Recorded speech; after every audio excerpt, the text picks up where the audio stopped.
Hello. Hello, hello, hello.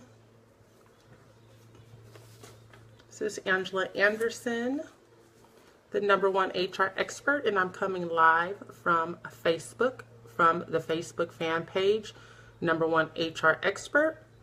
And I hope people are going to tune in. I don't know if I can invite people, but I surely will try. Okay, I don't think I have the option to invite people. So I'm going live right now. But so today's topic is going to be about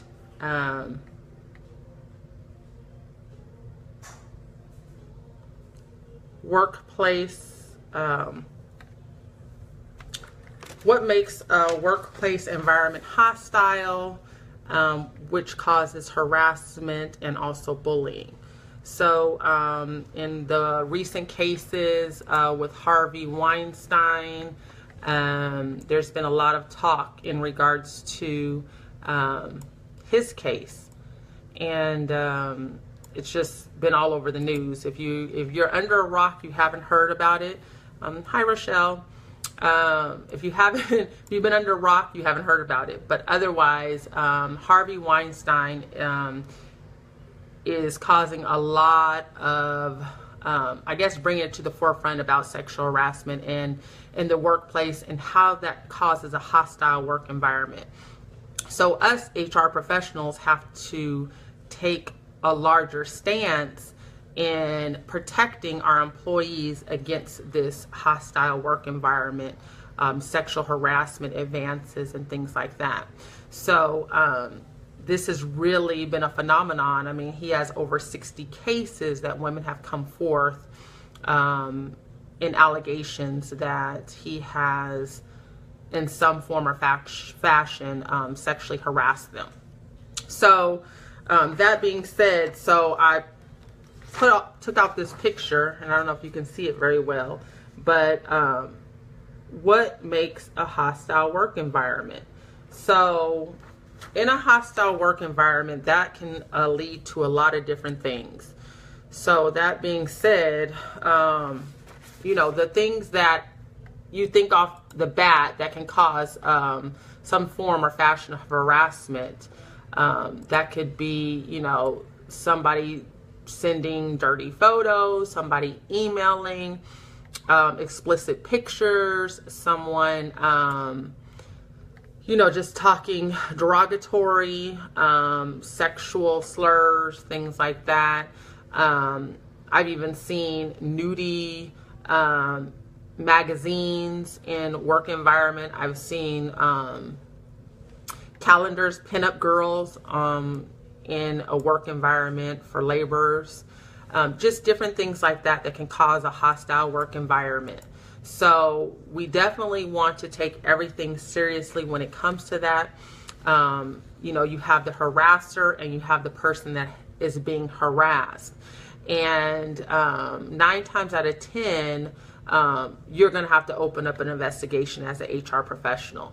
You're going to have to take every allegation and everything seriously. So in HR, it's kind of like you have to be that even person, the person that can look at it impartially, somebody that they trust and can confide in and come to you and get advice and resolve the issue at hand. So I do want you guys to enjoy this topic on what makes a work environment hostile, from harassment and bullying and stuff. But I'd like for you to share this video if you can. I can't invite people on my end, but that's okay. If you're going to watch the replay, please do share this video. We're going to talk about different topics in regards to harassment and workplace violence. So let's see. So the first thing I like to talk about is if you're dealing with a hostile work environment or bully situation, how should you handle that? So the first one is ask the employee that is being offensive or has been offending you to stop the behavior or the communication. You definitely want to be able to tell that person directly with a clear face and tell them, hey, that behavior makes me uncomfortable. You also want to let the offender know about the offensive behavior and how that makes you feel. That is very not wanted is one thing you want to say, and it's unwelcome. So those are the key defining words, is unwelcome and unwanted. You definitely want to make that very clear to your offender, okay? The next thing is, if it persists and the behavior continues, you definitely want to tell your manager, or you want to come straight to Human Resources and let them know that something is going down and how you feel. They're more than likely going to take an intake form or something just so they can get all the data that they need so they can move forward. Hi, Angie. Thank you for joining. But like I said, if it persists, you need to go tell a manager, tell Human Resources right away if you feel it persists after you've told the offender to stop what they're doing. Okay? If there is any witnesses that have seen or heard the offensive acts, you want to let them know right away. Hi, Angie. Nice. Thank you for joining. You want to let them know if they can give you a statement saying, hey, I've witnessed it, I've heard it. You know, those are pretty inappropriate comments, slurs, gestures. And this all goes back to, the law. So in a workplace, you want to feel free from those type of harassing behaviors. So in harassment, who protects you under the harassment is called the United States Equal Employment Opportunity Commission, which is the EEOC as abbreviated. Everything in HR is pretty much abbreviated. We abbreviate everything.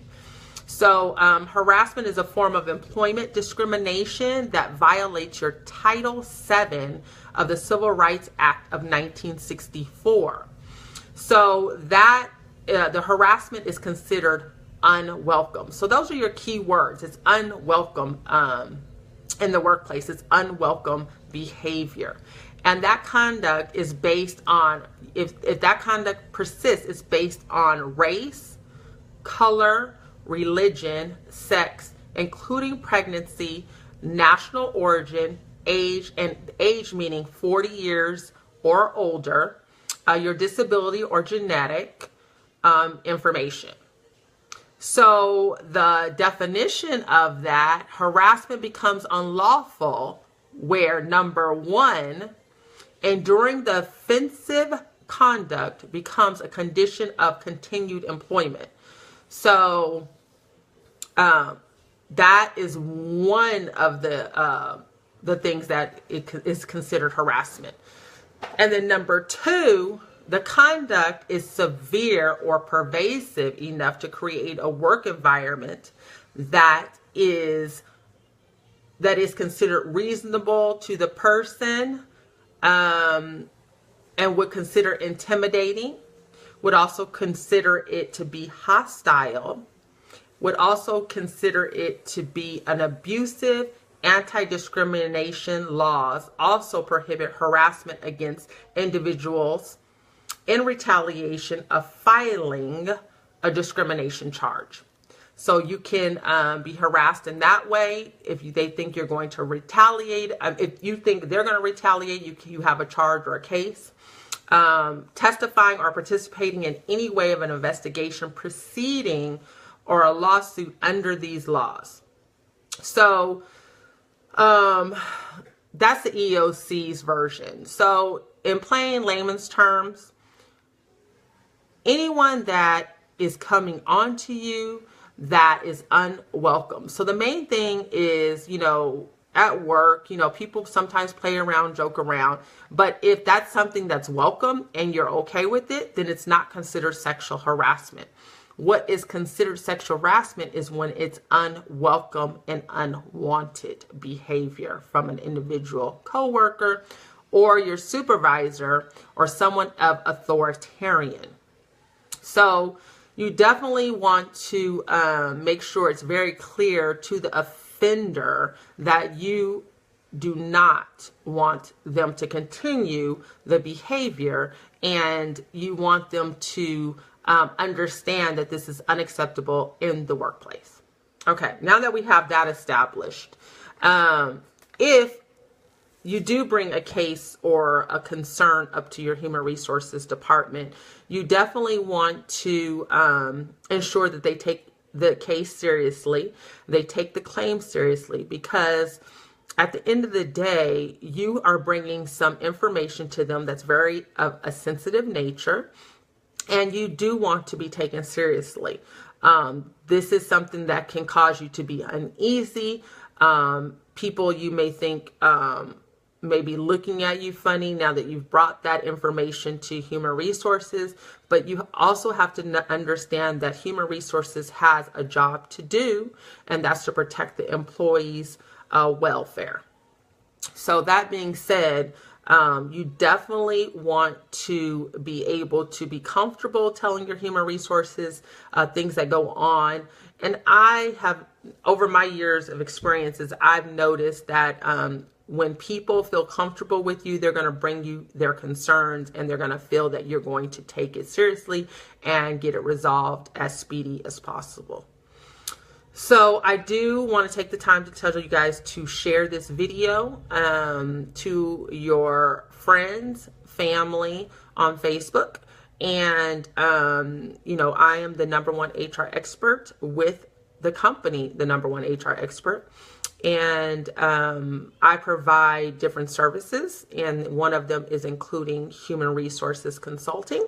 I also help individuals get into human resources by mentoring them through my online human resources program. So that being said, I just wanted to let you guys know to please share this video. It'd be greatly appreciated. And maybe this can help somebody, or they can leave comments, and I can always go back to answer those comments later. I just feel that this information is vital because of all of the things that are going on, especially with the Harvey Weinstein case, and how right now he has over 60 allegations of sexual harassment. But that's very big. Also, another big celebrity in the news that had a sexual harassment claim was Bill Cosby, and also Bill O'Reilly. You know, gone back and forth. Bill O'Reilly paid out $32 million in a sexual harassment claim that didn't go to the court, go to a jury, but it did get settled outside of court. And that says a lot. $32 million to resolve a sexual harassment case on behalf of Bill O'Reilly's allegations. So, you know, people are taking this really seriously. I mean, some of these things end up in the court of law and some things don't. But definitely we have to take everything seriously. And when it comes to allegations of of sexual harassment.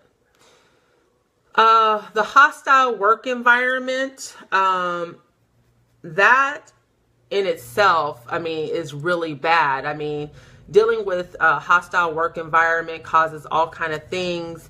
You know, you can be dealing with a difficult person, dealing with a bully, holding difficult conversations, and dealing with conflict all at the same time, which is causing you to be uneasy at work. So that behavior is unacceptable at work and should not belong there. Supervisors and managers in the state of California are required to take a 2-hour sexual harassment class, and they are required by law every 2 years to take that training. So I just want to let you guys know that your supervisor and manager should be trained right away. Hi, Tori. Thank you for joining. Okay, so another thing, let's see what we can talk about. So in investigating, which is really hard, is when your investigation is on your supervisor. If it's your supervisor, you feel like a certain kind of way because you're reporting your supervisor, but at the same time, they're human and they can get out of line as well. But it takes that extra step for you to feel comfortable to go to human resources and report the allegation and report what has been happening to you, because it may be causing poor work performance, making you not making you very productive at work because you're worried about your sexual harassment or hostile work environment, and it really can bring down your productivity level, which can cause your performance. And when it affects your performance, then guess what? They have a way to get you out of the company if your performance is low. So if there's something that's really happening at work and it's work related, far as a hostile work environment, sexual harassment, whatever it is, you need to let somebody know right away, because if it's affecting your performance, it also can affect your merits and your performance reviews and things like that. So also, if you feel that you are being harassed or bullied at work, normally companies do have an EAP assistance. It's the employee program assistance that can help you through, they have counseling and things like that you can take on. The company that I work for, they do have an EAP assistance program, and it really helps employees feel they have a third party or somebody that they can go to and talk to about their problems and situations that are happening at work or even outside of work.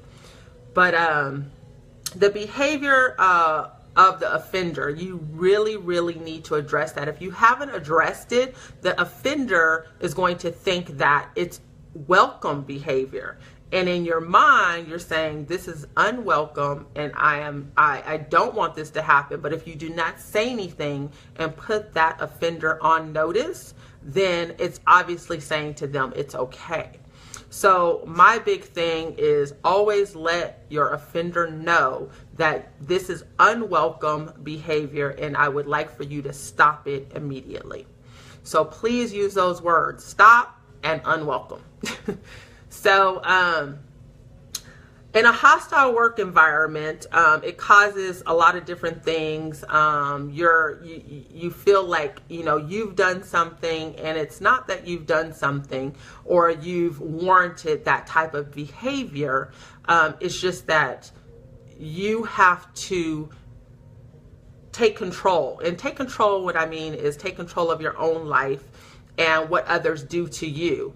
Don't put it on yourself that I've done something wrong, but just try to address it and get it taken care of as soon as possible. So get your HR, get your manager, your supervisor involved. If it is your supervisor or your manager, make sure that you go straight to HR and let them know. Now, if HR doesn't take it seriously, there are other avenues to go up the food chain. And what I mean by the food chain is your organizational ladder. So going up to their boss's boss, going up to a director level, or even the president of the company.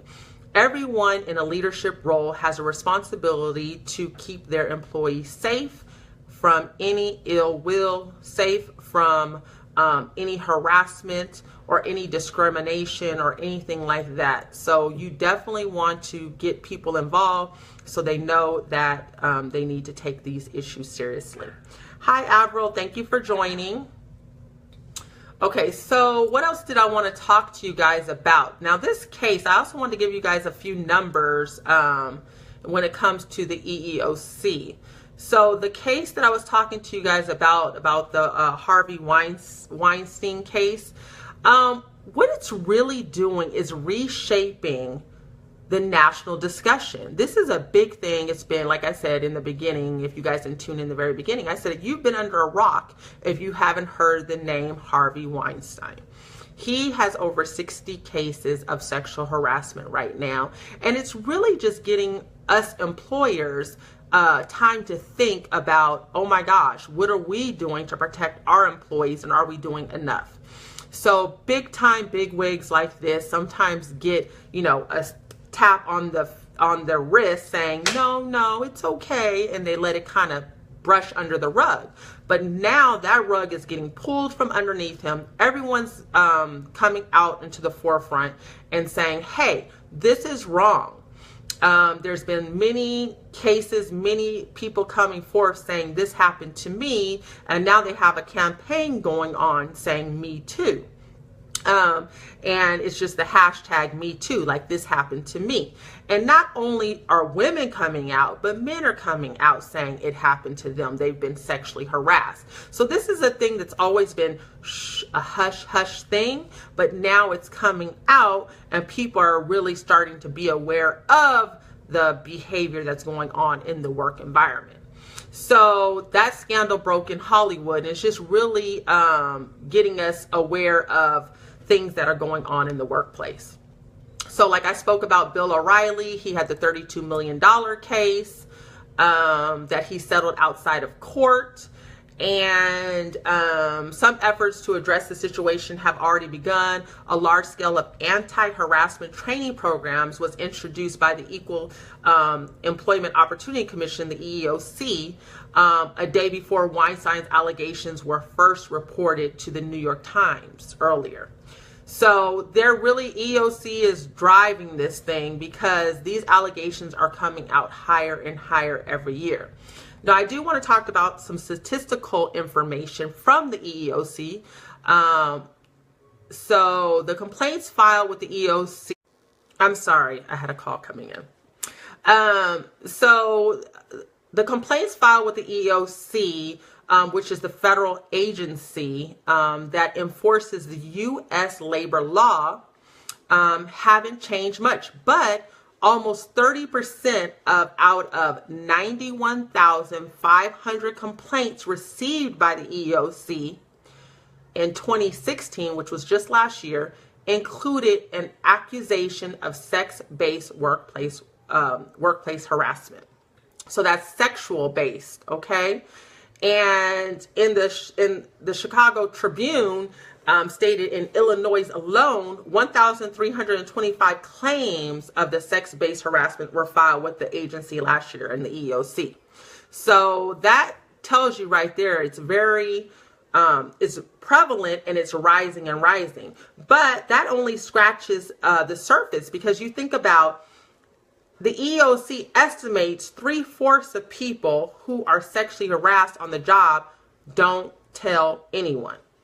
So that's very true. People are, you know, shy or ashamed and they don't want to bring it to the forefront. I mean, people, you think about the Bill Cosby case, people coming out 30 years later, 35 years later, 25 years later, and they're coming out to say, I was sexually harassed by this person and this is what happened. And so people sometimes are so feeling guilty on themselves that they don't want to tell anyone about the reality of sexual harassment and the hostile work environment and things like that they go through. So they just be quiet, they work, and they don't say anything, or they remove themselves from the situation and just find another job. So thank you for joining, Kawana. Thank you so much. So that's just some of the allegations. I gave you some of the statistics from the EEOC. And yeah, the workplace harassment is very prevalent. And so I just want you guys to know that human resources has to take every case seriously. Every case. They cannot take the cases and not do anything with it. When we take, it's not really we take an oath, but when we're in these type of positions as human resources, we are the person that's supposed to protect you guys from offenders and things like that in the work environment. So every time you bring something to your human resources and they don't take it seriously, I'm letting you know that you need to bring that up to someone of more higher authority. You didn't get a notification. Hi, Christine. Thank you for joining. Sorry you didn't get a notification that I was on. I don't know how Facebook does it in your fan page, but thanks for joining. So I just want you guys to know that workplace violence also, it kind of stems and works too, because if it's the workplace violence happens if something is not being taken care of and dealt with. So it's an extension of things that, you know, causing a hostile work environment, things that of that nature can also escalate into a workplace violence situation. So I've heard all kind of different cases, all kind of different case studies, and in those studies they'll say, you know, it kept on going on for years and years. The employee felt embarrassed or felt that they weren't able to bring the allegation to the employer, or felt that they were going to be fired or retaliated against if they were to bring the allegation forward. So that being said, just know that you do have a protection, and it's called the U.S. Equal Employment Opportunity Commission, which in short terms is the EEOC. And they are the governing body, the federal governing body, to protect these type of situations and these type of cases and claims. So, and it goes back to the Title VII of Civil Rights Act of 1964, which is the Discrimination in Employment Act of 1967. So please be aware that you need to confront. First, you need to confront your harasser and let them know this is not something that you want. It's very unwelcome. And two, if it persists, you need to tell a manager. You need to tell a manager, or you need to tell your human resources that this is occurring. And three, if there's any witnesses or somebody that have seen or heard any unfavorable comments, anything, you know, that they've seen or heard in the workplace that can help your case or help your claim, you definitely want them to maybe write a statement for you, or go and talk to human resources themselves and tell human resources what they've heard or seen happen, so that can only make your case stronger. I advocate for the employer as well as for the employee in human resources, but there's a fine line when it comes to allegations of a sexual manner or any type of harassment or bullying in the workplace. So you definitely want to make sure that you tell somebody. I mean, these are all things that can hopefully be remedied by someone of authority, your human resources or a manager or someone of authoritarian like a director or president of the company. But if you feel that your voice is not being heard, then you definitely need to take it another step, another notch to somewhere else. And if you feel that it's still not being dealt with inside the company, that's when you take it a step further and you take it to third party, which is the EEOC. Okay, so those are just some of the things that I've dealt with over my 15 years in human resources. I help companies that you know, want to use my expertise and what I've dealt with and how to handle these cases, because they are so sensitive. You have to know what is your first step, your second step in doing a full-on investigation. That means going out and talk to witnesses, employees, and seeing what they've heard and seen, and then also taking the statements from the employee and the person that's actually being accused of the harassment. What about flirting? Can that be seen as harassment? You just joined in. So what I said is the key word is unwelcome. So if you two are two people that are able bodies and you want to flirt with each other, fine. What crosses the line is when one person does not want that flirting to continue. So if you continue to flirt and that person has put you on notice, now you are sexually harassing that person. So if somebody at work is like flirting with you and sending you these advances and things like that, and you feel that you do not want that, then you need to make sure you address that and tell them that this is unwelcome. That's the key word, is unwelcome behavior. So I hope I answered your question, Christine. But definitely, I've seen it all the time. I'm sure you guys have seen it with people flirting in the workplace, but it's okay if you guys are two willing parties, but it's just when you're not willing, that one person's not willing to take on that sexual advances, then it becomes a problem of sexual harassment. All right, so I'm sure we've all had that difficult boss to work with, or somebody, that just drives us Looney Tune. Hi, Judy Ann, thank you for joining. And just that boss that, it just drives you insane. Anything they do or say is not good enough. Every time you're walking on eggshells, and they're causing what is called a hostile work environment. You cannot be dealing with somebody like that. Somebody of authoritarian, your supervisor, your manager, that takes their authority and their power and they abuse it and causes a hostile work environment. That is also considered bullying, and it can cause conflict or a bad place to work. You just don't feel comfortable. You don't feel being yourself in the work environment, because you're always getting harassed, or they're talking down to you, or whatever the case, just making you feel really uneasy. That's when it can be called a hostile work environment. The person is just causing undue stress to you, and sometimes that stress can manifest in your body, and that's no bueno. So when you start underperforming because of that, thank you, Judy Ann. If you start underperforming, you're feeling like you can't concentrate. All of that stuff is causing a hostile work environment, because you're walking on pins and needles. You just the sight of your boss, just the sight of that person coming in the room, you don't know what their reaction is going to be, if they're going to be yelling, screaming, just doing all of this stuff is unnecessary and is causing a hostile work environment. Is very unhealthy.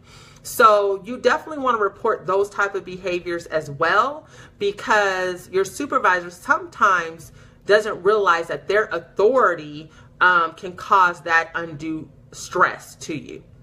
So you definitely want to make sure that you get that in check. Put your supervisor on notice. Hey, the way that you talk to me, it comes off abrasive, it comes off harsh.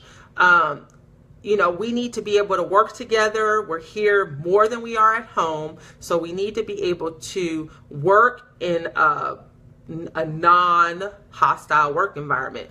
And when you use those particular words at work, hostile work environment, they'll know exactly what you're talking about, because every supervisor and manager should be trained in sexual harassment and bullying. That they added the bullying aspect because it's so prevalent right now. It used to be just sexual harassment, but they've also included bullying as a form of causing a hostile work environment. So they've included that for supervisors and managers to take every 2 years. And it is mandated in the state of California and some other states that have taken on that stance. So just know that you do have a governing body. If no one at your company and they think you're Looney Tunes, you do have a third party, which is the EEOC, the Equal Employment Opportunity Commission, that can help you out. So does anyone have any questions about sexual harassment, or do you have any thing that you want to add to a hostile work environment or sexual harassment in the workplace? I'm here to answer questions as well, not just talk, but I do like to dialogue back and forth on what do you guys think about this. I mean, it's going rampant right now because everyone's coming out. The campaign, they put out hashtag Me Too. So this is really something that every company should be talking about and getting their supervisors and managers prevalent to know what are the signs that, that could be happening in the workplace that you need to be aware of. So, does anybody have any questions? Oftentimes the firm simply will lay you off. Well, if you have already filed or told somebody and put someone on notice in regards to that situation, that can be considered retaliatory. So that's why as soon as it happens and you're aware of that information, please do report it and document that you've reported it to an authority that can help in any way. First, I would seek out my manager. If it's your manager, of course, you don't go to your manager. You would go to human resources and let them know. You can document it in an email to them. And if they do a month later decide to lay you off, that could also be considered as retaliatory. And unless they have some other grounds for laying you off or terminating you or something like that, there's a poor performance issue or something of that nature. So you definitely want to make sure that you are protected. And the only way that you're going to protect yourself is to get things in writing, because verbals do not hold up in the court of law. It's very hard to prove that you have a case going on if you just verbally told somebody. So for it to be documented in some form or fashion is the best way to make sure that you are heard and you have some type of proof in writing. So I hope that answered your question, Judy Ann. Thank you. Thank you for the hearts. Thank you for the love. I'd love for you guys to share this video. I could be helping somebody that is in a situation of sexual harassment, workplace violence, or a hostile work environment, or bullying at work. And sometimes they just don't know who to turn to or who to ask. And they can always inbox me. I'm very responsive. And then also you can leave a comment and I can help somebody. How to handle a previous relationship in a workplace but ended, and now the Rolfsen is feeling harassed because they are no longer together. The problem is the male is a supervisor in one area of the... Okay, I don't know if I could... Okay. The problem is the male is a supervisor in one area of the company and the woman is a director.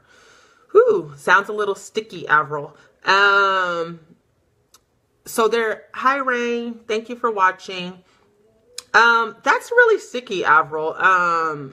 They're in a previous relationship, but now because they're not together, now it's considered sexual harassment. But you know what? I would say, Avril, they're two grown adults.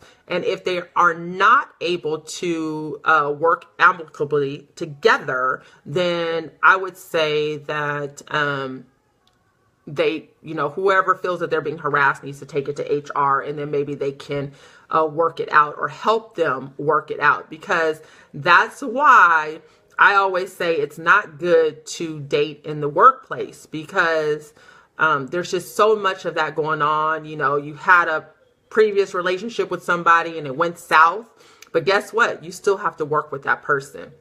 And when you still have to work with that person and see them every day, sometimes that just causes hostility in the work environment, because now they're feeling a certain kind of way because now you guys got to see each other every day and the relationship didn't work. So I would say just take it to HR. We've heard these type of cases before where, hey, we're no longer together. And, now this person is still trying to pursue me or still trying to date me or is still possessing some jealousy streaks if they see them talking to someone else. So I would say let HR kind of deal with that. If it persists and HR is not doing anything about it, they can always go up the food chain, which is the organizational chain of, you know, like a director level or even the president of the company. I noticed that you said the woman is a director and the problem is the male is a supervisor. So I don't know if that supervisor reports directly to her, which is really a problem right there. The person that you're dating should never be your subordinate. That's a no-no in the workplace, because you have too much power over that person, and that should never be allowed in the workplace, first and foremost. So I hope I answered your question, Avril. It was a little lengthy, but I wanted to answer to the best of my abilities. Oh, he does. He reports to her. Ooh, sticky, very sticky. We actually had a similar situation to that, and the lady was abusing her power over the male individual, and she actually ended up getting terminated. So you have to be very careful when dealing with those type of situations. So I would say just for him to be careful, go talk to human resources, and if he sees any retaliatory behavior from her, that needs to be addressed right away. Okay, so I hope that helped a little bit. But also, does anybody else have any further questions? I want to get into some other stuff that I have outlined. Is there any other questions that anyone has? Thank you, everybody, for joining. Thank you, Avril. Appreciate it. Appreciate the question.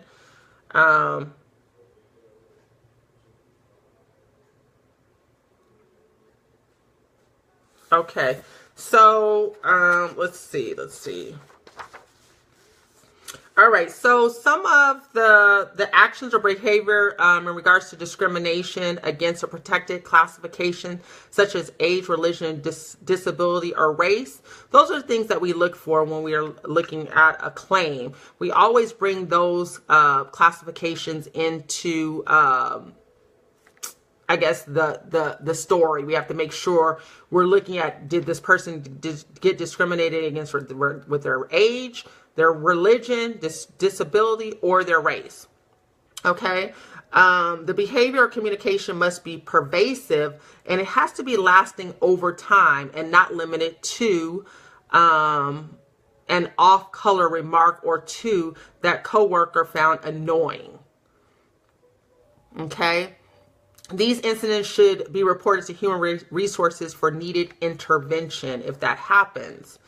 So also the problem becomes significant and pervasive if it is all around a worker, continues over time, and it is not investigated and addressed effectively enough by the organization to make the behavior stop.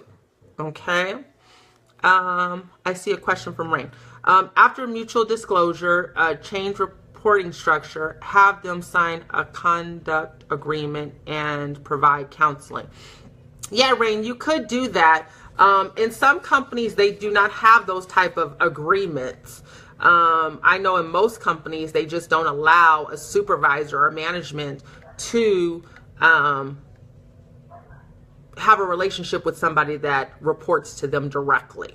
So it's pretty much kind of like a conflict of interest, because you are giving them direction in their work. You are giving them performance management.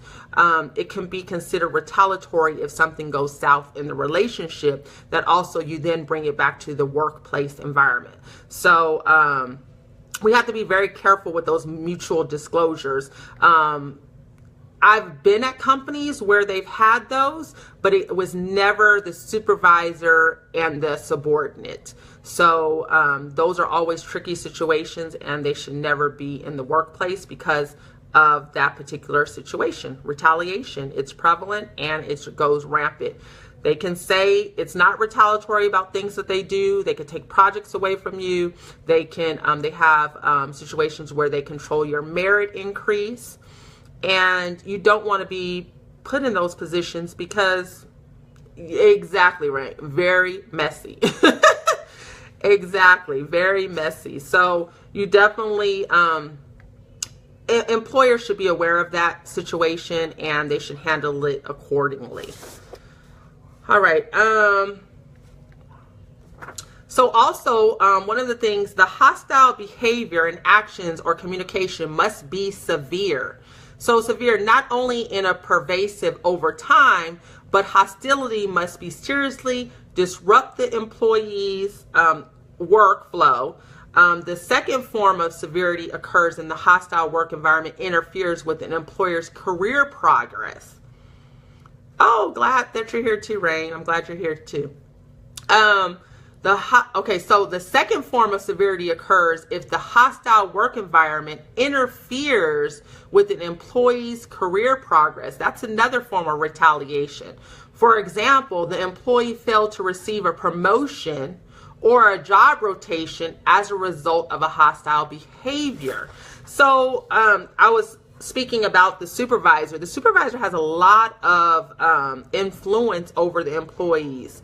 So, stopping them from growing, progressing within the company, giving bad performance reviews, all of that is a form of retaliation, and it should not be allowed in the work environment.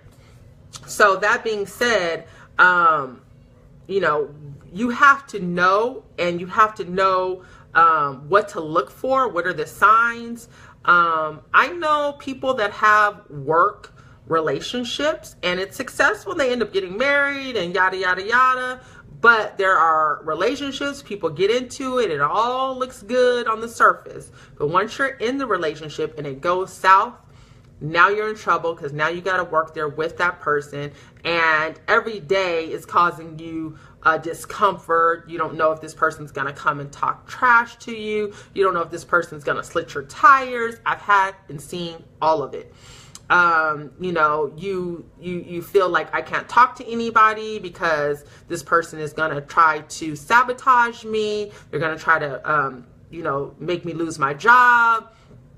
So all of those things, before you get into a relationship with somebody at work, ask yourself, what's going to happen if this does not work? So always ask yourself, it's all fun and games and lovey-dovey in the beginning, but if this relationship doesn't work, it's going to affect my ability to perform at work. It's going to affect my cash flow. And if I lose my job because I've had a relationship with somebody and it went south, then I'm going to be out of work and I'm going to be in the unemployment line. I'm going to be looking for another job. So always be mindful when you get into those workplace romances that it could go south. Should this be a standard policy in employee handbook? Actually, it should be. It should be a standard policy in the employee handbook that office romances, are frowned upon. And there's a way to, of course, put that in the employee handbook, that you definitely want to, Avril says, just say no to relationships at work. Yeah, but there are relationships, and I've seen them, that they work. And it's just, you got to ask yourself, later down the road, is this going to work out or not? So, but yes, definitely, Rain, it should be in the employee handbook. So when you first come on, you should read your employee handbook, and in that section, it'll state in there about workplace relationships and how to address those things, and what is okay and what is not okay in the workplace. So I've been on here almost an hour, so I thank you all for coming in. If you guys can please do me a favor, like, comment, and share. Definitely share this video with people. Maybe I can help somebody that is in a situation in the workplace that they need extra help or something. If you guys could please share this video, I would really appreciate it. And I'm going to do this Facebook Live every Sunday at 6 p.m. So please tune in, set your alarms on your phone, do whatever you need to do. Like one of Christine said that, Facebook didn't alert you guys that I was on live, but if you guys can please do that, I'll be on at 6 p.m. in this group. the fan page, Number One HR Expert, and I am Angela Anderson, and wanted to find out if you guys have any last questions that I can answer for you before I log off. Otherwise, it's been a pleasure spending this time with you guys, and you know, I'll try to do this consistently every Sunday and answer questions. We'll have different topics. I think this one was pretty relevant to what's going on in today's world with the sexual harassment cases that are going on and very prevalent right now. So if you guys don't have any further questions, I'm going to sign off, and I appreciate all of you guys' participation, and thank you for sharing. Hi, Angie. Thank you for sharing. Thank you, Rain, for sharing. Thank you, Avril, for sharing and coming on and participating in this Facebook Live. So until next time, next week, I'll see you guys. And then also, I wanted to let you guys know I will be starting a YouTube channel soon. I already have one up, but I'm going to be more active and doing Facebook Lives Sundays at 6 p.m. and probably on Tuesdays on YouTube. So I haven't really picked the date on YouTube yet, but I need to get more out there. I need to get my message out there more, and also let people know the services that I offer with the Number One HR Expert. And the name of my company is www.onehrexpert.com is where you can find me. So until next time, thank you, Rain. Thank you. Until next time, I'm signing off, and you guys have a blessed Sunday. Bye-bye.